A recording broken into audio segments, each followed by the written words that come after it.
बढ़ेंगे महाराष्ट्र कैडर की एक ट्रेनी लेडी आईएएस अधिकारी का विवाद जबरदस्त सुर्खियों में आ गया है। इस लेडी आईएएस अधिकारी का नाम है पूजा खेडकर।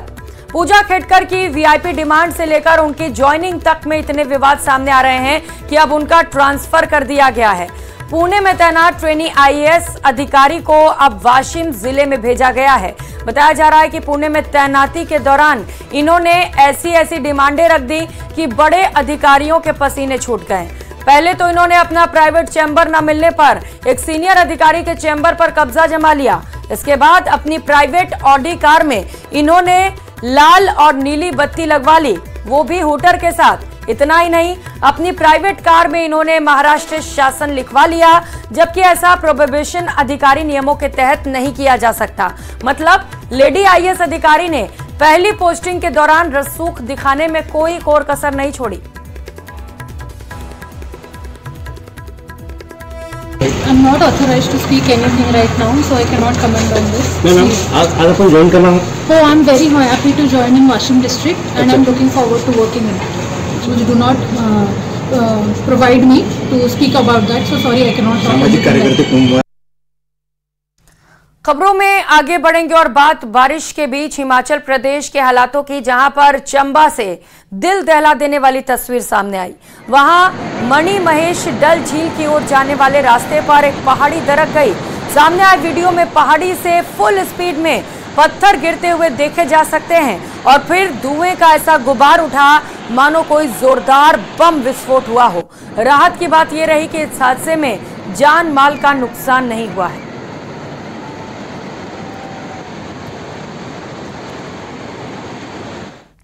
तो वहीं असम, मध्य प्रदेश और हरियाणा की तस्वीरें भी कुछ ऐसी ही हैं। हरियाणा के पंचकुला से आए एक वीडियो में तो नदी के तेज बहाव के बीचों बीच ट्रक फंस गया। पानी का स्तर इतना ज्यादा था कि जैसे ही ट्रक ड्राइवर नदी को पार करने की कोशिश में लगा, आधे से ज्यादा ट्रक पानी में डूब गया।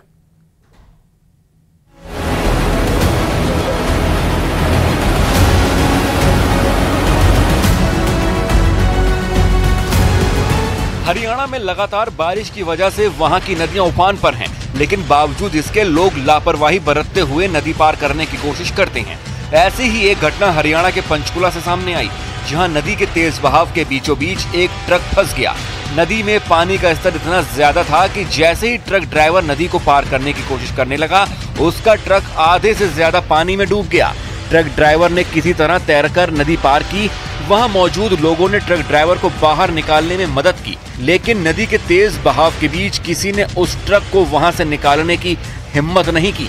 हालांकि नदियों का बढ़ता जलस्तर देखते हुए प्रशासन की तरफ से कई बार लोगों से सतर्कता बरतने की अपील की गई है। धारा 144 भी लागू की गई है, लेकिन बावजूद इसके लोग उफनती नदी को पार करने का जोखिम उठाते रहते हैं।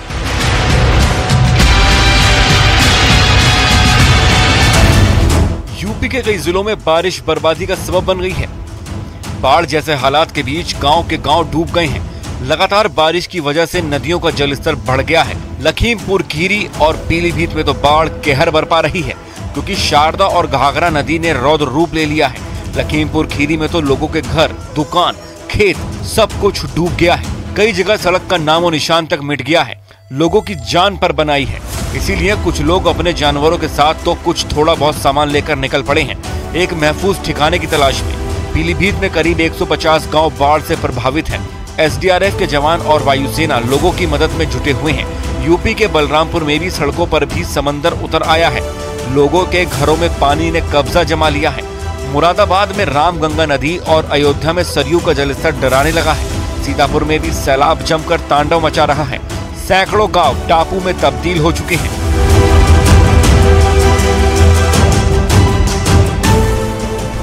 असम में बाढ़ ने हाहाकार मचा दिया है। बाढ़ के पानी ने लोगों का जीना मुहाल कर दिया है। प्रदेश के 27 जिलों में बाढ़ कहर बनकर टूट रही है। मौत का आंकड़ा रोज बढ़ता जा रहा है। राज्य में बाढ़ की वजह से पिछले 24 घंटे में 5 लोगों की मौत की खबर है, जिसके बाद बाढ़ की वजह से मरने वालों लोगों की संख्या 84 हो गई है। इसके अलावा पूरे प्रदेश में करीब 23 लाख से ज्यादा लोग बाढ़ से प्रभावित हैं। सैकड़ों लोग बेघर हो गए हैं। ब्रह्मपुत्र समेत राज्य की 10 नदियां खतरे के निशान से ऊपर बह रही हैं। 3000 से भी ज्यादा गांव पूरी तरह पानी में डूब चुके हैं। विनाशकारी बाढ़ ने काजीरंगा नेशनल पार्क में भी तबाही मचा दी है। 56 फॉरेस्ट कैंप पानी में डूबे हुए हैं। अब तक 150 से ज्यादा जानवर बाढ़ की भेंट चढ़ चुके हैं। हालांकि रेस्क्यू टीम दिन रात लोगों की मदद करने में जुटी हुई है।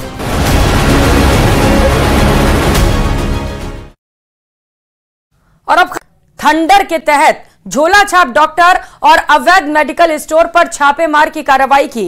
इस दौरान करीब 3 मेडिकल स्टोर को सीज किया गया, जबकि एक झोला छाप डॉक्टर पर एक्शन भी हुआ है। ये रिपोर्ट देखिए।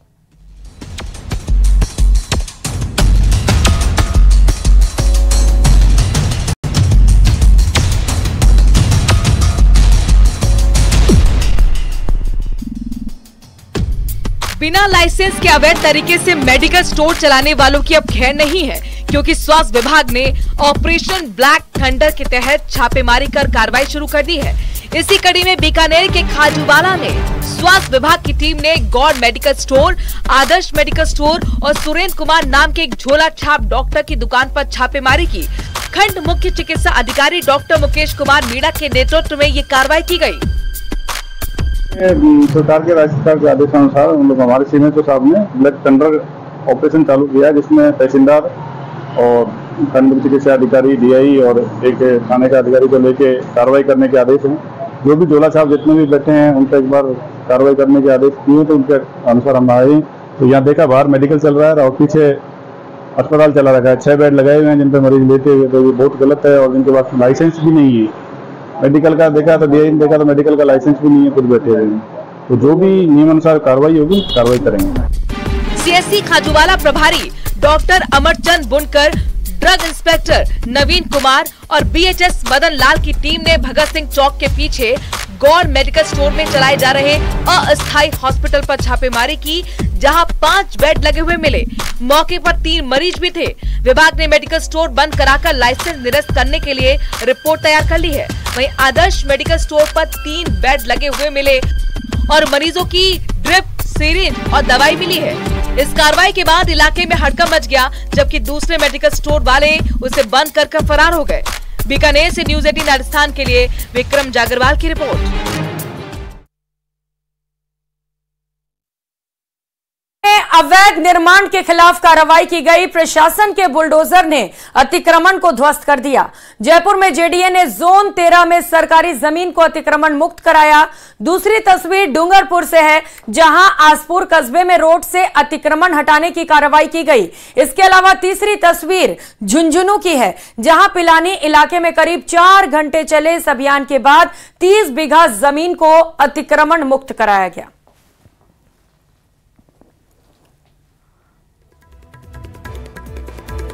तो वहीं नागपुर में रील बनाने के चक्कर में 5 लड़के हादसे का शिकार हो गए। जानकारी के मुताबिक शराब के नशे में 5 लड़के तेज रफ्तार से गाड़ी चला रहे थे और रील भी बना रहे थे।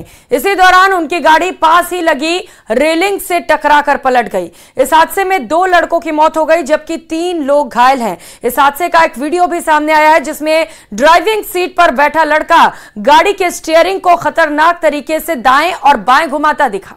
ये रिपोर्ट देखिए।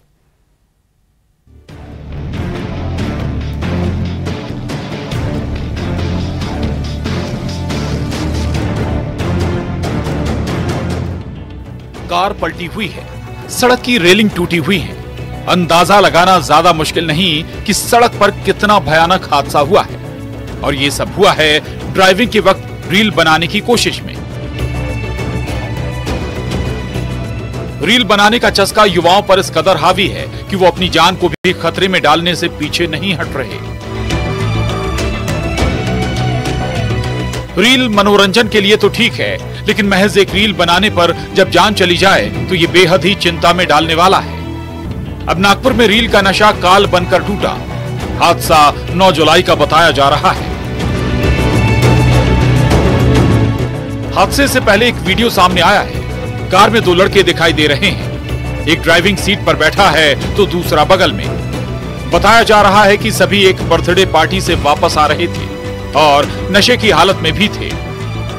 लड़कों के जो हाव भाव दिख रहे हैं उसमें वो बेहद खुश नजर आ रहे हैं। सभी मस्त मौला अंदाज में हैं। खुशनुमा माहौल है। लड़के गाने गुनगुना रहे हैं। कार तेज रफ्तार से भाग रही है। इतने में कार चला रहे लड़के को जाने क्या सूझी, वो कार को टेढ़ा मेढ़ा चलाने लगा। इससे उसका संतुलन भी बिगड़ गया। इसके बाद तो हादसे की खबर सामने आई।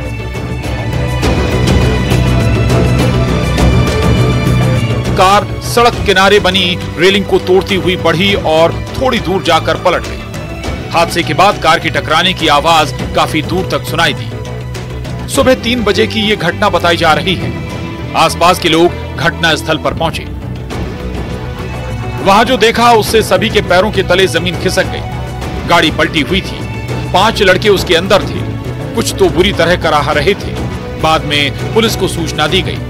पुलिस बिना देर किए मौके पर पहुंची। स्थानीय लोगों की मदद से सभी लड़कों को बाहर निकाला गया। सभी को नजदीक के अस्पताल ले जाया गया, लेकिन 2 लड़के दम तोड़ चुके थे। सुबह लगभग 2:45 की घटना है ये, जो कि इतना सीवियर एक्सीडेंट था जिसके अंदर 2 बच्चों की डेथ हो गई है और 3 जो है वो सीरियसली इंजर्ड हैं। इसमें से एक जो है अभी आईसीयू में है। तो ये घटना की एक वीडियो भी सामने आया है जिसके अंदर बैठ के जो एक बच्चा था जो वीडियो बना रहा था उसका, और उसमें ओवर स्पीड और रैश ड्राइविंग और किस बहुत गलत तरीके से वो गाड़ी चला रहे थे। म्यूज़िक काफ़ी तेज था गाड़ी के अंदर, और उसके बाद में आउट ऑफ कंट्रोल हुई गाड़ी और साइड में जो क्रैश बैरियर है उसको तोड़ते हुए साइड में वो गिरी और उसमें 2 बच्चों की डेथ हुई। रील बनाने के चक्कर में पिछले दिनों कई घटनाएं सामने आ चुकी हैं। कई लोग अपनी जान से हाथ धो चुके हैं, लेकिन फिर भी लोग मानने को तैयार नहीं। हाल ही में महाराष्ट्र के संभाजी नगर में एक लड़की खाई में गिर गई थी। उसका दोस्त वीडियो शूट कर रहा था, लेकिन लड़की से रिवर्स गियर लग गया और खाई में गिरने से उसकी जान चली गई। हाल ही में लखनऊ में पैसों की शर्त लगाने के चक्कर में स्टंटबाजी के दौरान ट्रैक्टर पलट गया, जिससे ट्रैक्टर में बैठे शख्स की दर्दनाक मौत हो गई।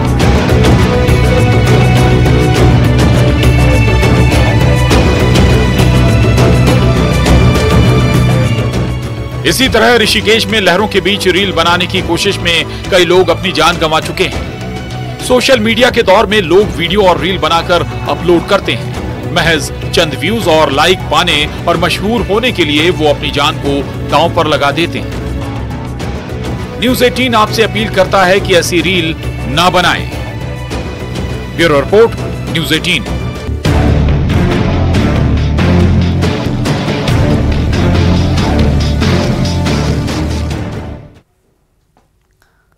खबरों में आगे बढ़ते हुए बात उदयपुर की, जहां पर गोवर्धन विलास इलाके में 3 युवकों द्वारा एक युवक से मारपीट करने का मामला सामने आया, जहां 4 लोगों ने पहले तो जमकर शराब पी और बाद में 2 युवकों ने युवक की पिटाई की और एक अन्य शख्स वीडियो बनाता रहा। युवक वीडियो में कहते हुए दिखाई देते हैं कि पुलिस कैसे मारती है ऐसे मारो।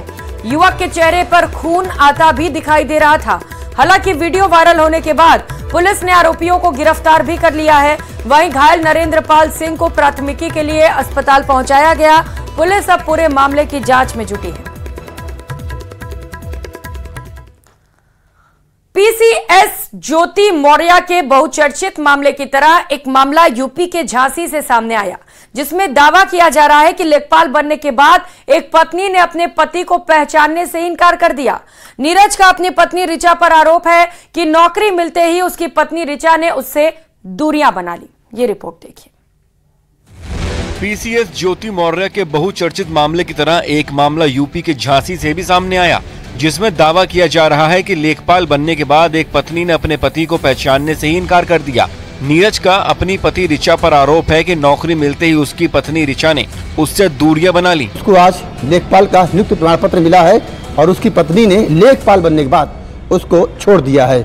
नीरज का दावा है कि उसकी और ऋचा की पहली मुलाकात 5 साल पहले हुई थी। पहले मुलाकात दोस्ती में बदली और फिर दोनों एक दूसरे को दिल दे बैठे। नीरज के मुताबिक बाद में दोनों ने ओरछा की एक मंदिर में शादी कर ली। इसके बाद नीरज ने दावा किया कि ऋचा अधिकारी बनना चाहती थी और उसने उसके सपनों को सच करने के लिए पढ़ने का पूरा मौका दिया। इनका लेखपाल के लेटर आया इनके पास नौकरी के लिए, तो मेडिकल के लिए जो हमारे घर को छोड़ के चली गई। तो उसके बाद ये कहती हैं कि हमारी कोई शादी नहीं हुई हर जगह। नीरज के मुताबिक लेकिन जब उसकी पत्नी को लेखपाल का ऑफर लेटर मिला तो उसके तेवर ही बदल गए। जम्मू कश्मीर से खबर है, जहां पर आतंक का फन कुचलने के लिए सेना के जवान दिन रात जुटे हैं।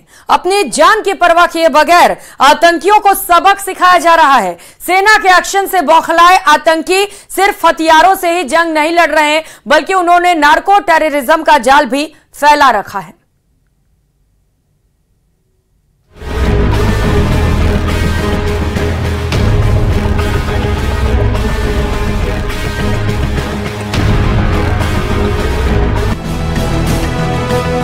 जम्मू कश्मीर में आतंक के खिलाफ सेना का अभियान लगातार जारी है। आतंक के नेटवर्क पर कार्रवाई हो रही है। आतंकियों के मददगारों की गिरफ्तारी हो रही है और आतंकियों तक आर्थिक मदद पहुंचाने वाले संसाधनों पर शिकंजा कसा जा रहा है। इसके बावजूद जम्मू कश्मीर में चुनौतियां बनी हुई हैं।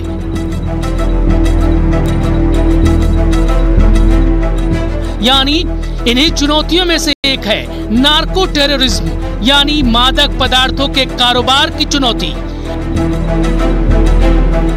आज न्यूज़ 18 इंडिया उस सोर्स का पर्दाफाश करने वाला है जहां से जम्मू कश्मीर तक नशीले पदार्थों का जहर फैलाया जा रहा है।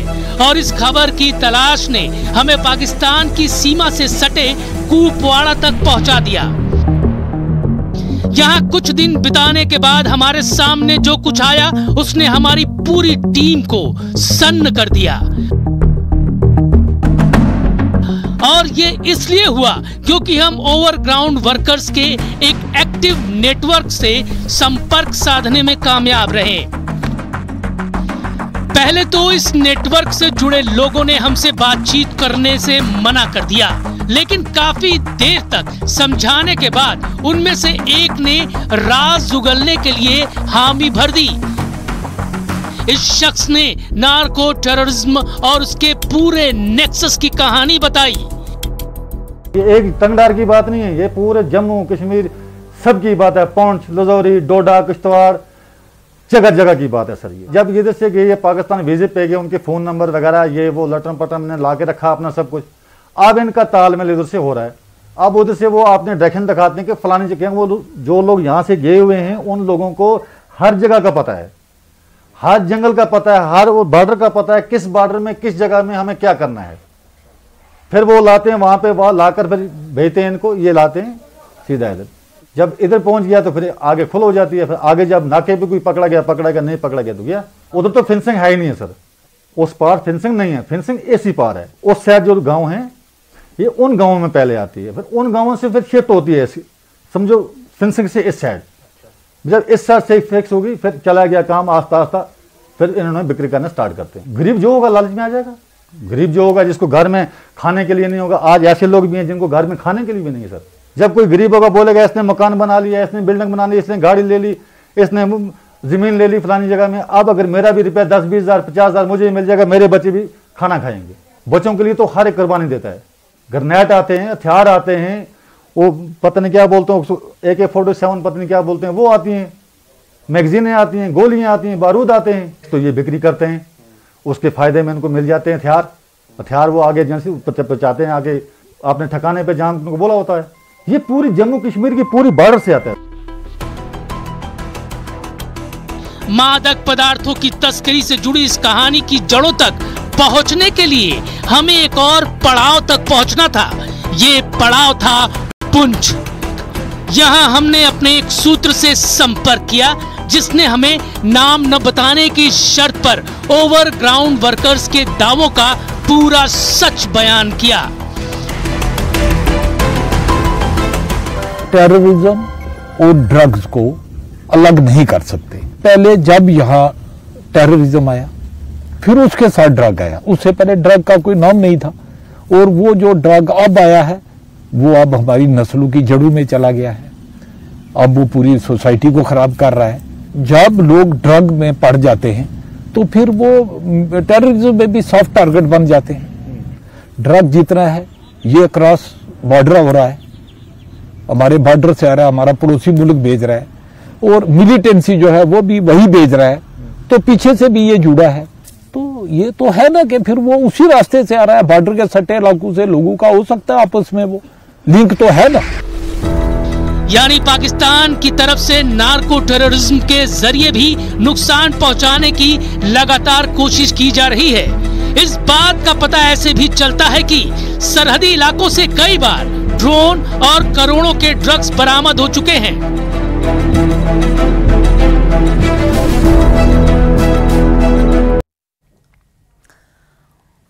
और राजधानी जयपुर से इस बीच बड़ी खबर है, जहां पर पुलिस ने 2 बदमाशों को गिरफ्तार किया है। पुलिस ने 156 किलोमीटर तक बदमाशों का पीछा किया। दोनों बदमाशों के कब्जे से बाइक भी बरामद की गई है। यूपी के पीलीभीत के जितेंद्र को गिरफ्तार किया गया है। टोंक के रहने वाले सादाब की भी गिरफ्तारी हुई है। ऑफलाइन बुक करवाकर कैब बाइक को सेक्टर 35 सांगानेर बुलाया गया, फिर सुनसान जगह कैब चालक होरी लाल से मारपीट कर बाइक लूटी गई। और भारत के सबसे बड़े न्यूज नेटवर्क न्यूज 18 नेटवर्क ने 8 जुलाई को प्रोजेक्ट वन ट्री की शुरुआत की, जिसका उद्देश्य जलवायु परिवर्तन के खिलाफ एक उपाय के रूप में हर भारतीय को एक पेड़ लगाने के लिए प्रेरित करना है। इस मुहिम का केंद्रीय कोयला मंत्री जी किशन रेड्डी ने स्वागत किया है। देश भर में हर व्यक्ति मां के लिए बहुत गौरव स्थान होता है, इसीलिए प्रधानमंत्री जी का अपील था हर व्यक्ति अपने अपने घर में हो, अपने अपने पार्क में हो, जिधर भी फैसिलिटी हो सकता है सभी जगह माँ के नाम पर पौधा लगाना, उसको बड़ा करना, जिम्मेदारी लेने के लिए बोले। हम देश को भारत माता के नाम पर भी हम सम्मानित करते हैं, मानते हैं, इसलिए भारत के लिए, देश के लिए, व्यक्ति के लिए पौधा लगाना, देश में एनवायरनमेंट बढ़ाना, देश में ग्रीनरी बढ़ाना, एनवायरनमेंट बचाने के लिए प्रयास करना, इसके लिए पौधा बढ़ाने के लिए बहुत जरूरी है।